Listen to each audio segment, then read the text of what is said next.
ಇದೇ ವಿಷಯದ ಬಗ್ಗೆ ಇವತ್ತು ಮಾತಾಡ್ತೀವಿ. ಹಲವು ಜನ ಗಣ್ಯರು ನಮ್ಮ ಜೊತೆಗಿರ್ತಾರೆ. ನನ್ನ ಕೊಲೀಗ್ ಪ್ರಶಾಂತ್ ನಾತು ಇದ್ದಾರೆ. ಪ್ರಶಾಂತ್, ಕಾರ್ಯಕ್ರಮಕ್ಕೆ ಸ್ವಾಗತ. JDSನಿಂದ ದೇವರಾಜ್ ಅವರು, ಕಾಂಗ್ರೆಸ್ನಿಂದ ರಮೇಶ್ ಬಾಬು ಅವರು, ಚನ್ನಬಸಪ್ಪ ಬಿಜೆಪಿ ಶಾಸಕರು ನಮ್ಮ ಜೊತೆಗಿದ್ದಾರೆ. ಮೂರು ಜನರು ಕಾರ್ಯಕ್ರಮಕ್ಕೆ ಸ್ವಾಗತ. ಪ್ರಶಾಂತಿಂದನೇ ಚರ್ಚೆ ಆರಂಭಿಸ್ತೀನಿ. ಪ್ರಶಾಂತ್, ಯಾವುದೋ ಒಂದು ಪಕ್ಷದ ಸಭೆಯಲ್ಲಿ ಅಥವಾ ಕ್ಲೋಸ್ ಡೋರ್ ಮೀಟಿಂಗಲ್ಲಿ ಕಾರ್ಯಕರ್ತರು ದುಡಿದಿದ್ದಾರೆ ಪಕ್ಷವನ್ನು ಅಧಿಕಾರಕ್ಕೆ ತರೋದಕ್ಕೆ, ಏನೋ ಒಂದು ಸ್ವಲ್ಪ ಸವಲತ್ತು ಅನುಭವಿಸ್ಲಿ ಬಿಡಿ ಅಂತ ಮಾತಾಡೋದು ಬೇರೆ. ಬಟ್ ಉಪಮುಖ್ಯಮಂತ್ರಿಗಳು on the floor of the house ಹೇಳಿದ್ರು, ಹಕ್ಕಿರುತ್ತದೆ, ಸಂಬಳ ತಗೊಳ್ಳೋ ಹಕ್ಕಿರುತ್ತೆ ಕಾರ್ಯಕರ್ತರಿಗೆ, ಸರ್ಕಾರ ತರೋದಕ್ಕೆ ಶ್ರಮ ಪಟ್ಟಿದ್ದಾರೆ. ಅದೇ ನೋಡಿ, ಯಾವುದೇ ಪೊಲಿಟಿಕಲ್ ಪಾರ್ಟಿ ತನ್ನ ಕಾರ್ಯಕರ್ತರಿಗೆ ಅಧಿಕಾರವನ್ನು ಕೊಡಬೇಕು ಅಂತಕ್ಕಂಥದ್ರಲ್ಲಿ ಎರಡು ಮಾತಿಲ್ಲ. ಈಗ ನೀವು 25-30 ವರ್ಷದ ಹಿಂದೆ ಇಷ್ಟು ನಿಗಮಗಳಿರಲಿಲ್ಲ. ಈಗ ನಿಗಮಗಳು ತುಂಬಿ ತುಳುಕ್ತಾ ಇದೆ. ಮೀಟಿಂಗ್ ಬರ್ತಕ್ಕಂಥವ್ರಿಗೆ TADA ಕೊಟ್ಟು ಮೀಟಿಂಗ್ಗಳನ್ನು ನಡೆಸ್ತಕ್ಕಂಥದ್ದು, ಬೋರ್ಡ್ ಮೀಟಿಂಗ್ಗಳನ್ನು ನಡೆಸ್ತಕ್ಕಂಥದ್ದು ಬೇರೆ. ಆದರೆ ಇಲ್ಲಿ ನೀವು ಗ್ಯಾರಂಟಿಗಳನ್ನು ಹೊಸದಾಗಿ ತಂದ್ರಿ, ಅದರ ಅನುಷ್ಠಾನಕ್ಕೆ ತಹಶೀಲ್ದಾರ್ ಇದ್ದಾರೆ, ಅದರ ಅನುಷ್ಠಾನಕ್ಕೆ ಶಾಸಕರೇ ಇರ್ತಾರಲ್ಲಿ. ಒಂದೊಂದು ಕ್ಷೇತ್ರಕ್ಕೆ ಒಬ್ಬೊಬ್ಬ ಶಾಸಕರು ಇರ್ತಾರಲ್ಲ, ಅವರು ಯಾರದೇ ಪಾರ್ಟಿಯ ಶಾಸಕರು ಇರ್ಬೋದು, ಅವೇನು ಪಾರ್ಟಿಯ ಕಾರ್ಯಕ್ರಮಗಳಲ್ಲ. ಹಾಗಿರುವಾಗ ನೀವು ಈಗ ನೋಡಿ, ಆರಾಧನಾ ಯೋಜನೆಗೂ ನನಗೆ ಗೊತ್ತಿರುವ ಪ್ರಕಾರ ಸಮಿತಿಗಳಿವೆ.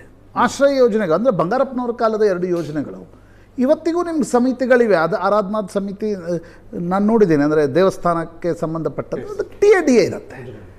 ಆದರೆ ಇಲ್ಲಿ ನೀವು 25,000 40,000 ಸಂಬಳ ಕೊಟ್ಟು ಈ ಅನುಷ್ಠಾನ ಸಮಿತಿಗಳ ಔಚಿತ್ಯ ಏನು ಅಂತಕ್ಕಂಥ ಪ್ರಶ್ನೆ ಬರುತ್ತೆ. ಈಗಲೇ ನಿಮಗೆ 2-3 ತಿಂಗಳಿಗೊಮ್ಮೆ ಗೃಹಲಕ್ಷ್ಮಿ ಹಣವನ್ನು ಕೊಡ್ತಕ್ಕಂಥ ಪರಿಸ್ಥಿತಿಗೆ ಸರ್ಕಾರ ಬಂದಿದೆ.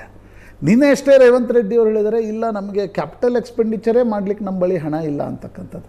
ಹಾಗಿರುವಾಗ ನೀವು ಯಾವ ಕಾಲದಲ್ಲಿದ್ದೀರಿ? 90ರ ದಶಕದಲ್ಲಿದ್ದೀರಾ? ಡೈರೆಕ್ಟ್ ಬೆನಿಫಿಟ್ ಟ್ರಾನ್ಸ್ಫರ್ಸ್ಗಳು ಗೃಹಲಕ್ಷ್ಮಿ ಹೆಂಗೆ ಹೋಗ್ತಾ ಇದೆ? ಡೈರೆಕ್ಟ್ ಬೆನಿಫಿಟ್ ಆಯ್ತಪ್ಪ, ಅದಕ್ಕೊಂದು ಕಾಲ್ ಸೆಂಟರ್ ಮಾಡಿ. ನಿಮಗೆ ಅಂದರೆ ಗ್ರೀವಿಯನ್ಸಸ್ ಇರಲ್ಲ ಅಂತ ನಾನು ಹೇಳಲ್ಲ, ಒಂದು ಕಾಲ್ ಸೆಂಟರ್ ಮಾಡಿ, 25-50 ಜನರದ್ದು ಒಂದು ಕಾಲ್ ಸೆಂಟರ್ ಮಾಡಿ, ಅವ್ರಿಗೆ ಉದ್ಯೋಗ ಕೊಡಬೇಕು ಅಂತ ಆಸೆ ಇದ್ದರೆ ಅಲ್ಲ, ಅದಕ್ಕೆ ನಾನು ಹೇಳ್ತಿರೋದು. ಆದರೆ ಪೊಲಿಟಿಕಲ್ ಪಾರ್ಟಿಯ ಕಾರ್ಯಕರ್ತರಿಗೆ ನಾನು 40,000 ಸಂಬಳ ಕೊಟ್ಟು ಈ ಒಂದು ಯೋಜನೆಯನ್ನು ಅನುಷ್ಠಾನಗೊಳಿಸ್ತೀನಿ ಅಂತಕ್ಕಂಥದ್ದು costly affair for government and in not good taste ಅಂತ ನನಗನ್ಸುತ್ತೆ. ಯಾಕಂದರೆ ಅದರಲ್ಲಿ 2-3 ಸಂಗತಿಗಳಿವೆ. ಅಂದರೆ ಅದು ಇವತ್ತು ಗೊತ್ತಾಗಲ್ಲ, ಮುಂದಿನ ಚುನಾವಣೆ ಸಂದರ್ಭದಲ್ಲಿ ಗೊತ್ತಾಗತ್ತೆ. ಒಂದು, ಈ ರೀತಿಯ ಫಲಾನುಭವಿಗಳ ಡೇಟಾ ನೀವು ಲೋಕಲಿ ಒಂದು ಪಾರ್ಟಿಯ ಕಾರ್ಯಕರ್ತರಿಗೆ ಕೊಡ್ತಾ ಇದ್ದೀರಿ, ನೀವೇ ಅಧಿಕಾರದಲ್ಲಿರಲ್ಲ. ಇದು ಆಂಧ್ರದಲ್ಲಿ ಆಯ್ತು ಈ ಗಲಾಟೆ. ಆಂಧ್ರದಲ್ಲಿ TDPಯ ಚಂದ್ರಬಾಬು ನಾಯ್ಡು ಜನ್ಮಭೂಮಿ ಅನ್ನುವ ಸಮಿತಿ ಮಾಡಿದರು ಮೊದಲು ಅವರು ಅಧಿಕಾರದಲ್ಲಿದ್ದಾಗ. ಅದಾದ್ಮೇಲೆ ಜಗನ್ ರೆಡ್ಡಿ ಯಾವಾಗ ಅಧಿಕಾರಕ್ಕೆ ಬಂದರು, ಅವರು ಗ್ರಾಮ ಮತ್ತು ವಾರ್ಡ್ ಲೆವೆಲ್ನ ವಾಲಂಟಿಯರ್ ಕಮಿಟಿಗಳನ್ನು ಮಾಡಿದರು. ಕೊನೆಗೆ ಇಲೆಕ್ಷನ್ ಕಮಿಷನ್ ಹೇಳಬೇಕಾಯ್ತು, ನೀವು ಇಲ್ಲಾದರೂ ಇರಿ, ಅಥವಾ ಜಗನ್ ರೆಡ್ಡಿ ಏನು ಹೇಳಿದರು, ಯಾರ್ಯಾರು ವಾರ್ಡ್ ಕಮಿಟಿಯಲ್ಲಿದ್ದಾರೆ they are the super star of my campaign ಅಂತಕ್ಕಂಥದ್ದನ್ನು ಹೇಳಿದರು. ಹಾಗಾಗಿ ಇಲೆಕ್ಷನ್ ಕಮಿಷನ್ ಹೇಳಬಾಯ್ತು, ಒಂದು ಇಲ್ಲಿರಿ ಅಥವಾ ಒಂದು ಅಲ್ಲಿರಿ ಅಂತ. ಯಾಕಂದರೆ ಒಬ್ಬೊಬ್ಬರಿಗೆ 50 ಜನ ಫಲಾನುಭವಿಗಳು ಅಂತ 2.5 ಲಕ್ಷ ವಾಲಂಟಿಯರ್ಸ್ಗಳನ್ನು ಜಗನ್ ರೆಡ್ಡಿ ಇದೇ ರೀತಿ ದುಡ್ಡು ಕೊಟ್ಟು ನೇಮಿಸ್ಕೊಂಡಿದ್ರು. ನಿಮ್ಮ ಪಾರ್ಟಿಯ ಕಾರ್ಯಕರ್ತರಿಗೆ ಏನು ಮಾಡಬೇಕು ಅಂತಕ್ಕಂಥದ್ರ ಬಗ್ಗೆ ಯೋಚನೆ ಮಾಡಿ. ಆದರೆ 25,000 40,000 ಸಂಬಳ ಕೊಟ್ಟು, ಹಾಗಿದ್ರೆ ಬೇರೆ ನಿಮಗೆ ಪ್ಯಾರಲಲಿ ಸರ್ಕಾರ ರನ್ ಯಾಕೆ ಆಗ್ತಿದೆ? ಹಾಗಾದರೆ ನಾಳೆ ಅದು ಪ್ರೊಪಗಂಡಾ ಮಷಿನ್ ರೂಪದಲ್ಲಿ ಕೆಲಸ ಮಾಡುತ್ತೆ. ಇವತ್ತು ನೀವು ಅಧಿಕಾರದಲ್ಲಿರ್ಬೋದು, ನಾಳೆ ಇನ್ನೊಂದು ಪಾರ್ಟಿ ಬರುತ್ತೆ ರೀ ಅಧಿಕಾರಕ್ಕೆ. ಆದರೆ ಸರ್ಕಾರದ ಇಷ್ಟೊಂದು ಅಗಾಧ ಪ್ರಮಾಣದ, if only TADA is given, ನನಗೇನು ಭಾಳ ದೊಡ್ಡ ಸಮಸ್ಯೆ ಇಲ್ಲ. ಯಾಕಂದರೆ ಇವತ್ತಿನ ಅಂದರೆ ಪ್ರಜಾಪ್ರಭುತ್ವದ ವ್ಯವಸ್ಥೆಯಲ್ಲಿ ಹಾಗಾದರೆ ಕಾರ್ಯಕರ್ತರಿಗೆ ಏನು ಅಂತಕ್ಕಂಥ ಪ್ರಶ್ನೆ ಬರುತ್ತೆ ಅಂತ ಅಂದ್ಕೋಣ. ನಿಗಮ ಮಂಡಳಿಗಳಲ್ಲಿ ಎಲ್ಲೋ ಸದಸ್ಯರಾಗಿ ನೇಮಕ ಮಾಡ್ತಾರೆ. ನಾನು ಹೇಳಿದೆಲ್ಲ, ಆರಾಧನಾ, ಆಶ್ರಯ ನೇಮಕಾತಿ ಮಾಡ್ತಾರೆ, TADA ಕೊಡ್ತಾರೆ, ಒಂದು ಅನುಷ್ಠಾನ ಸಮಿತಿ. ಆದರೆ ಇಷ್ಟು ದೊಡ್ಡ ಪ್ರಮಾಣದಲ್ಲಿ ದುಡ್ಡು ಕೊಟ್ಟು ನಿಮಗೆ ಅನುಷ್ಠಾನ ಸಮಿತಿಯ ಅವಶ್ಯಕತೆ ಉಂಟಾ? ಅದು ಅಂದರೆ ಏನಂತಾರೆ, ಕೆಟ್ಟ ಕಾಲದಲ್ಲಿ ನಿಮ್ಮ ರೇವಂತ್ ರೆಡ್ಡಿ ಹೇಳ್ತಿದ್ದಾರೆ, ಸುಖವಿಂದರ್ ಸುಕ್ಕು ಹೇಳ್ತಿದ್ದಾರೆ, ನಮ್ಗೆ ಮ್ಯಾನೇಜ್ ಮಾಡೋಕೆ ಆಗ್ತಾ ಇಲ್ಲ ಅನ್ನುವ ಕಾಲದಲ್ಲಿ ನೀವು ಮಂತ್ರಕ್ಕಿಂತ ಉಗುಳು ಜಾಸ್ತಿ ಅನ್ನುವ ರೀತಿಯಲ್ಲಿ, ಇದು ಮಂತ್ರಕ್ಕಿಂತ ಉಗುಳು ಜಾಸ್ತಿಯ ಪ್ರಮಾಣ.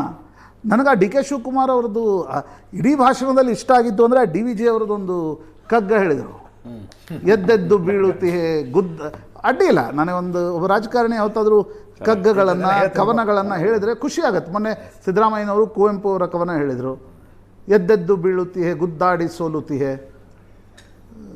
ಜಗದ ಉದ್ಧಾರ ಮಾಡ್ತೀನಿ ಅಂಥೇಳಿ ನಿನ್ನ ಉದ್ಧಾರ ನೀನು ಮಾಡ್ಕೋ ಅಂತ.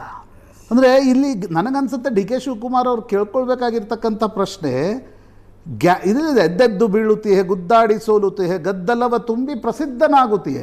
ಈ ಪ್ರಶ್ನೆ ಸರ್ಕಾರ, ಇದು ಈ ಕಗ್ಗ ಸರ್ಕಾರಕ್ಕೆ ಹೋಗುತ್ತಿದ್ದು. ಉದ್ಧರಿಸುವೆನು ಜಗವನನ್ನುತಿಹ ಸಖನೆ, ನಿನ್ನುದ್ಧಾರವೆಷ್ಟಾಯಿತು ಮಂಕುತಿಮ್ಮ ಅಂತ. ಇದು ಅವ್ರ ಕಾರ್ಯಕರ್ತರ ದೃಷ್ಟಿಯಿಂದ ಹೇಳಿದರು. ನಾನು ಅವ್ರು ಕೇಳ್ತಾ ಇರ್ತಕ್ಕಂಥ ಪ್ರಶ್ನೆ, ಗ್ಯಾರಂಟಿಯಿಂದ ನಾವು ಸ್ವರ್ಗವನ್ನೇ ಭೂಲೋಕಕ್ಕೆ ತಂದಿಡ್ತೀವಿ ಅಂತ ಹೇಳಿದ್ರಿ, 2 ವರ್ಷದಲ್ಲಿ